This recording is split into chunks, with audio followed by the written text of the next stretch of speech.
3 बार, जी हां 3 बार president Zelensky की हत्या की कोशिश हुई है। सोचिए जरा, जंग शुरू होने के बाद 3 बार प्रेसिडेंट ज़ेलेंस्की यूक्रेन के राष्ट्रपति, उनकी हत्या की कोशिश की गई है।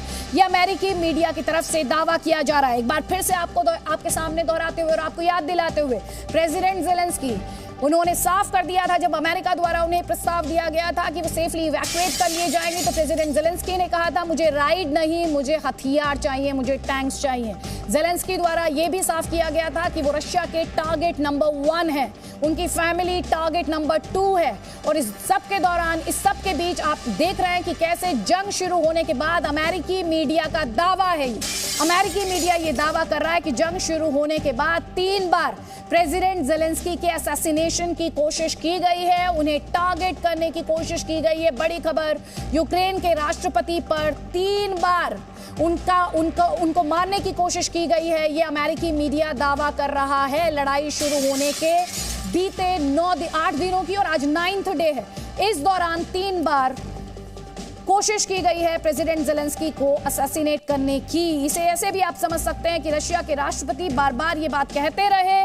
एक बहुत बड़ा पॉइंट ऑफ डिसएग्रीमेंट दोनों कंट्रीज के बीच प्रेसिडेंट ज़ेलेंस्की हैं और रशिया उन्हें बदलना चाहता है, पॉलिटिकल लीडरशिप को चेंज करना चाहता है। व्लादिमीर पुतिन का वो स्टेटमेंट भी आप याद कीजिए जब उन्होंने यूक्रेनियन फोर्सेस को उकसाने की कोशिश की थी।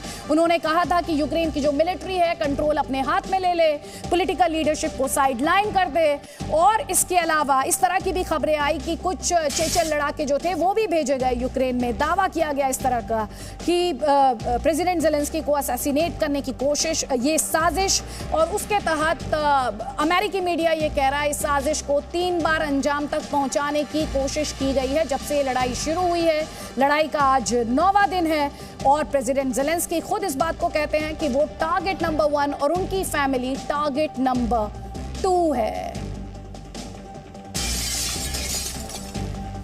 और इस वक्त कैपिटल कीव से और इंफॉर्मेशन आ रही है रूस द्वारा हमले की यूक्रेन की राजधानी कीव पर। सबसे ताज़ा तस्वीर इस वक्त हम आपको जी न्यूज़ पर दिखाने जा रहे हैं। रूसी सेना ने और स्ट्राइक्स किए हैं, बार बार इसी बात को हम आपके सामने रख रहे हैं कि अभी तक ये एयर स्ट्राइक्स और जब अभी ये एयर स्ट्राइक्स, लेकिन जरा सोचिए, रक्षा मंत्रालय रूस का कह रहा है कि उसके फोर्सेस और उसके टैंक्स कीव में दाखिल हो रहे हैं। अब ये लड़ाई और इंटेंस होगी अगर रक्षा मंत्रालय का जो दावा है, रशियन रक्षा मंत्रालय का जो दावा है वो सही साबित होता है। क्लेम्स एंड काउंटर क्लेम्स की ये लड़ाई है, इंफॉर्मेशन वॉरफेयर है, साइकोलॉजिकल वॉरफेयर है, और उस सब के बीच ग्राउंड रियलिटी क्या है वो समझ पाना इतना आसान नहीं। स्पेक्यूलेट हम करना नहीं चाहते किस तरह से धमाका हुआ है, धुएं का गुब्बार है और ये बड़ी एक्सप्लोजन सुनी गई है कैपिटल कीव में। आप इन तस्वीरों में देख सकते हैं रिहायशी इलाकों को टारगेट किया जा रहा है। खार्किव में भी इसी तरह से बिल्डिंग्स जो थी उन्हें टारगेट किया गया था और बड़ी संख्या में सिविलियंस के मारे जाने की जो खबर थी या दावा कहे इसे यूक्रेन द्वारा किया गया था। कीव में भी रिहायशी इलाकों को निशाना बनाने का दावा लगातार यूक्रेन द्वारा किया जा रहा है। और साथ ही इंपॉर्टेंट पॉइंट, बहुत अहम बिंदु ये भी है कि अब रशियन फोर्सेस कीव के आउटस्कर्ट्स पर, रशियन टैंक्स वहां पर, और अब ये लड़ाई हवा के साथ साथ एयर के साथ साथ ग्राउंड पर भी होगी। यानी रशियन फोर्सेस के स्ट्राइक आप लगातार देख रहे हैं, चाहे वो मारियोपोल हो, खेरासोन हो या फिर खार्किव हो, और अब कैपिटल कीव जिसे लेकर डिफेंस एक्सपर्ट्स बार बार कह रहे हैं कि ये लड़ाई निर्णायक लड़ाई होगी। प्रेसिडेंट ज़ेलेंस्की का क्या होगा, क्योंकि अमेरिकी मीडिया ये दावा कर रहा है कि 3 बार उनकी हत्या की कोशिश जो है वो की गई है। ये साजिश, इस साजिश को अंजाम तक पहुंचाने की कोशिश की गई है कि प्रेसिडेंट ज़ेलेंस्की को असैसिनेट कर दिया जाए, लेकिन अभी तक वो बचने में कामयाब रहे हैं। लेकिन अब रशियन फोर्सेस जिस तरह से कीव में दाखिल हो रहे हैं उसके बाद प्रेसिडेंट ज़ेलेंस्की का क्या होगा। रशियन प्रेसिडेंट व्लादिमीर पुतिन जिनकी एक मांग अगर बात की जाए तो ये भी रही कि प्रेसिडेंट ज़ेलेंस्की को बदला जाए। अब वो अपने उस प्लान पर किस तरह से आगे बढ़ेंगे। और यूक्रेनियन फोर्सेस के बारे में बात करना, जिन्होंने जिस तरह से 9th डे में ये लड़ाई है, कई एक्सपर्ट्स ने ये भी कहा कि रशियन फोर्सेस को चौंकाया यूक्रेनियन फोर्सेस के रिजॉल्व ने। तो अब ये यूक्रेनियन फोर्सेस किस तरह की लड़ाई पुटअप कर पाएंगे, किस तरह की रेजिस्टेंस पेश कर पाएंगे, ये भी अपने आप में एक बड़ा सवाल। आज न्यूक्लियर पावर प्लांट, यूरोप का सबसे बड़ा पावर प्लांट जिसे लेकर प्रेसिडेंट ज़ेलेंस्की, वहां पर आग लगने की खबर आई, हालांकि कोई नुकसान नहीं हुआ। बाहरी इलाके में ये आग की खबर रही।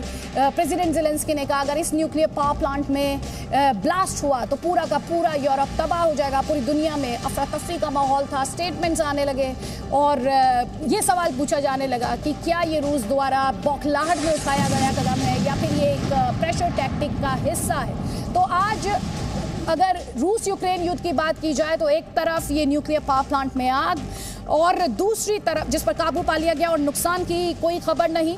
उसके अलावा कीव में रशियन डिफेंस मिनिस्ट्री का दावा, रशियन फोर्सेस ग्राउंड पर एंटर करते हुए। तीसरी बड़ी खबर जो कीव में एयर स्ट्राइक्स किए गए उससे जुड़ी हुई खबर, और साथ ही जो दूसरे सिटीज़ हैं यूक्रेन के, वहां पर भी रशिया के जो हमले हैं, एयर स्ट्राइक्स हैं और ग्राउंड पर भी जो लड़ाई है वो तेज होती जा रही है। मारियोपोल में जो लोग हैं, अगर यूक्रेनियन दावों का यकीन किया जाए तो एक तरीके से पूरे तरीके से मारियोपोल को एकदम कट ऑफ कर दिया गया है। वहां पर जो पावर सप्लाई है, वहां पर जो एसेंशियल्स की सप्लाई है और साथ ही जो और ज़रूरत की चीज़ें होती हैं उन सबको एकदम कट ऑफ किया गया है, जिसके बाद मारियोपोल शहर तक मदद पहुंचाना किसी के लिए भी आसान काम नहीं है। Presenting B News app available on Google Play and App Store. Download it now.